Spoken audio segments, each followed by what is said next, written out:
Yeah, I want to make a follow-up video on Danny Garcia versus Lucas Matthysse. Let's take a look at their records. We have Danny Garcia, 26 wins, only 16 KOs out of that 26. And we have Lucas Matthysse. First, I'd like to say I'm a fan of Lucas Matthysse and Danny Garcia. You can check out my first video on the subject. Matthysse, impressive. 34 wins, 32 knockouts.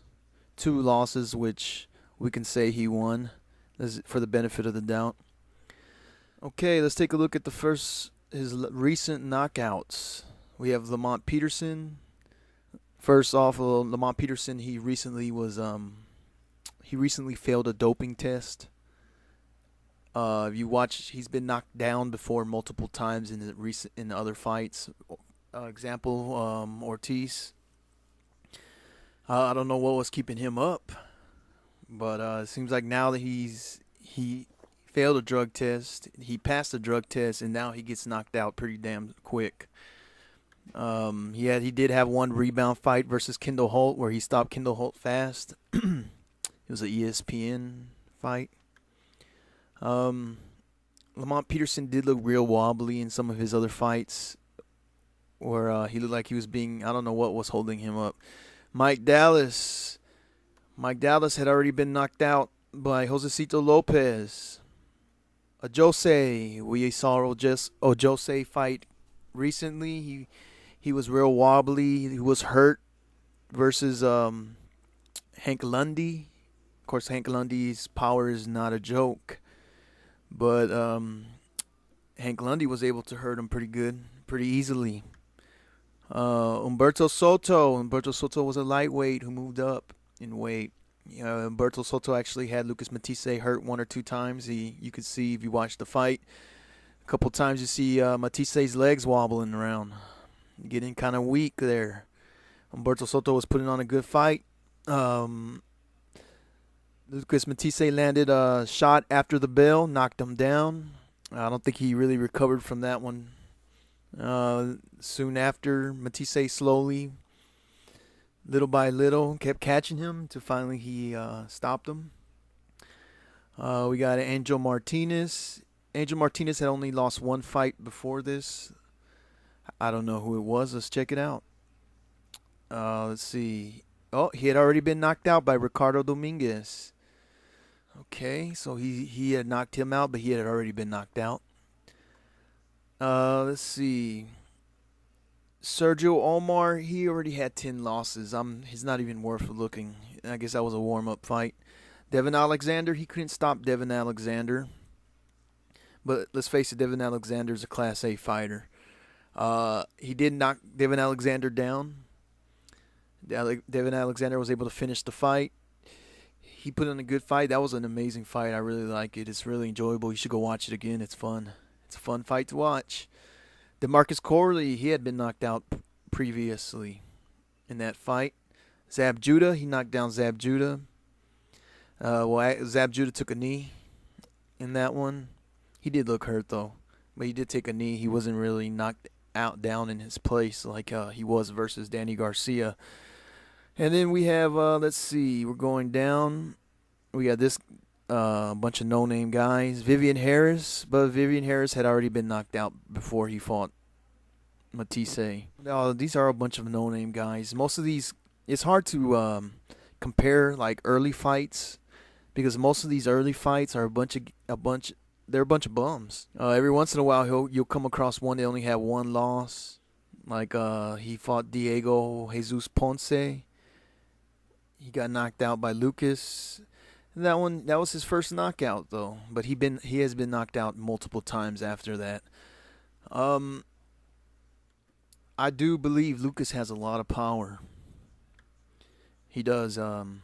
Anyone who goes to the gym or anyone who goes to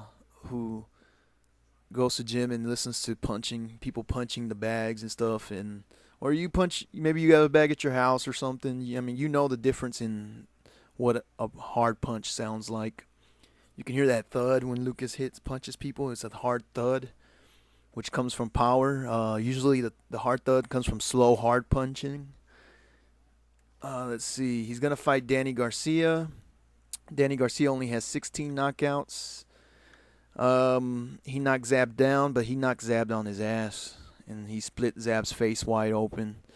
It's nasty. The ref squeezed it. You can see it. Oh, it was awful.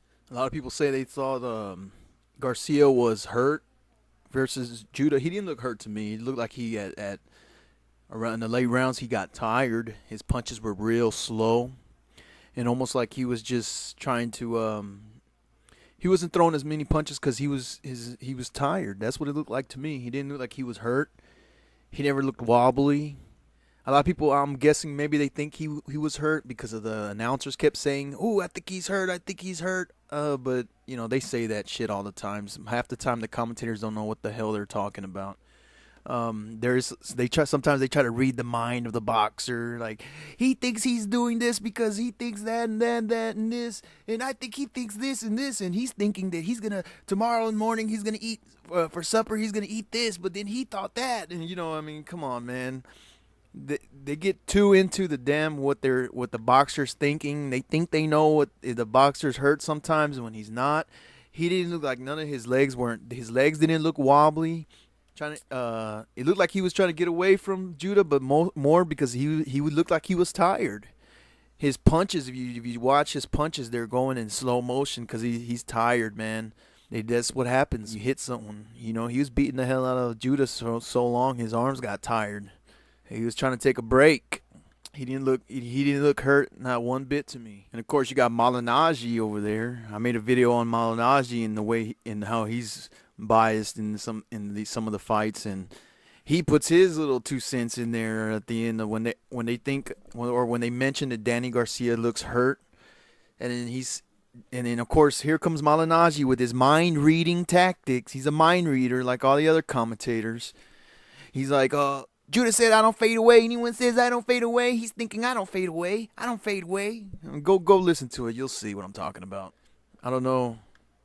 You can believe the announcers all you want, but he didn't look hurt to me. He didn't look hurt at all. Looked like he lost a lot of blood in the last round from that headbutt, but that's about it. He knocked out Eric Morales. Eric Morales had been knocked out before against Pacquiao. And let's see. Amir Khan. Amir Khan does have a weak chin, but let's face it, Amir Khan does hit hard too. He's probably one of the harder hitters at 140. The only bad thing is he has a weak chin. The first fight against Eric Morales, he was able to knock Eric Morales down in the last round. Let's face it, Eric Morales is no joke, even at his old age. He did get caught failing a drug test too, just like Lamont Peterson. It didn't help him any. Danny Garcia stopped him within 4. If he's on something, man, he's taking the wrong dope because he doesn't look like he has any muscle at all. All you can see on him is loose skin. I guess he had gained a lot of weight. He was about 200 over 200 pounds. I don't know if y'all caught him doing some commentating on the Spanish channel. I did. He was pretty big.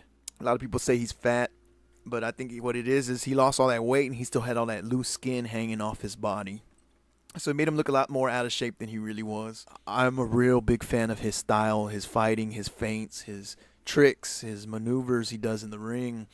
I actually think Eric Morales did enough to win his fight against Maidana. Maidana threw a lot more punches, but only landed a few more than Eric Morales did. Eric Morales was making him miss. He actually wobbled Maidana a couple of times in that fight. Morales in the first, I would have given the first fight with Danny Garcia a draw, but since Danny Garcia knocked him down in the late rounds, I actually gave that one to Garcia by a close decision, in my opinion. He made easy work of Kendall Holt. Kendall Holt's a hard puncher too. He's a good fighter, Class B, I'd say, but you know he had potential at one time and. He is a good fighter. He's a hard puncher. His power is no joke either. He did get stopped by Lamont Peterson, but we don't know, man. Boxers are humans too. Let's see. Nate Campbell. Nate Campbell's a hard fight for anybody. He's a veteran. He did look bad against Ortiz, but Danny Garcia made easy work of him too. He won a decision. Let's see. Fight before that. Let's see. We got some no-name guys. He doesn't have as many fights as Matthysse. He does have a decorated amateur career. So does Matthysse, but I think Danny's amateur career is a little bit more decorated than Mathisse's. Let's see. He did have Danny Garcia did fight a lot of guys that had a lot of wins. Let's see. A lot of wins, 28 wins, only six losses is a lot, but still, it shows you if anyone who gets 28 wins they're doing something pretty good. Let's see, 25-3, 17-2, 28-9, 18-3, 14-9. That's pretty bad. Let's see, 28-14. That's pretty bad. 10-5, 14-5, 5-5, 9-22. Ooh, that's real bad. But that's the beginning. That's when he's just beginning. I think their resumes look pretty damn similar. You can't really compare the early fights because they're always gonna to build up people. They're always gonna fight guys that are close, that are also beginners or people who are unproven or bums in order to build up their careers. So you really got to look at the last couple of fights since they hit the world stage to really compare. And I actually going to give the edge to Danny Garcia in that one. And in fact, I haven't seen Matthysse fight anyone who has power like Danny Garcia. However, I have seen Danny Garcia fight people who have lots of power. Like, I think Amir Khan has a lot of power. Eric Morales was able to wobble Maidana a couple times. Kendall Holt has a lot of power. Someone recently made a comment they don't believe Devin Alexander has any power on one of my videos. I'm going to have to disagree, but he's not known for his power, but I think he does have enough power to stop Amir Khan. But at the same time, none of these guys are known for power that I see on Lucas Matthyse's resume. It's going to be interesting to see what he does versus someone who has as much power or even more power than him, and Danny Garcia. Berto Soto does have power for a lightweight, but moving up, it didn't really carry well with him. He did hurt. It looked like he hurt Matthysse one or two times in that fight. If you watch it, watch Matthyse's legs. They kind of wobble once or twice. And there's one where he lands a punch on Matthysse at the end of the round, and Matthysse kind of like almost falls on top of Humberto Soto. He kind of grapples him. He holds on to Humberto Soto.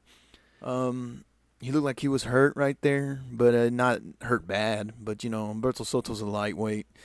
Humberto Soto's, you can hear his punches are pretty loud. You got that loud pop that you hear when you hit something with speed and power. But then after like the second round, you could kind of hear that his power and his punches were kind of fading away.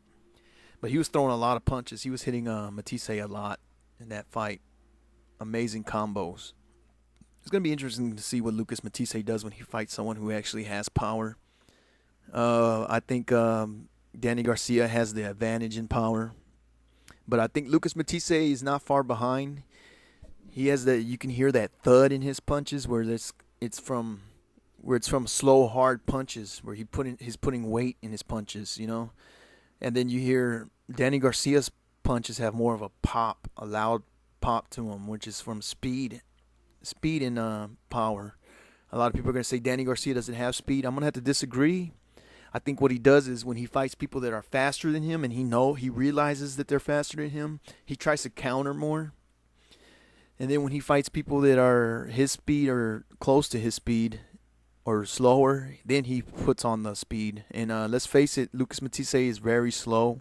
Matthysse did lose 3 times to Maidana. I don't know. I would love to, if anyone has that on camera, which I doubt, but if you do, I would love to see that. He lost to Maidana 3 times. I don't know if it was Maidana's power that gave him trouble or not, but we'd have to check that one out one of these days. I'm still going to have to go with Danny Garcia to win this one. I was going for Danny Garcia by decision, but I'm going to go out on a limb now and say Danny Garcia by stoppage.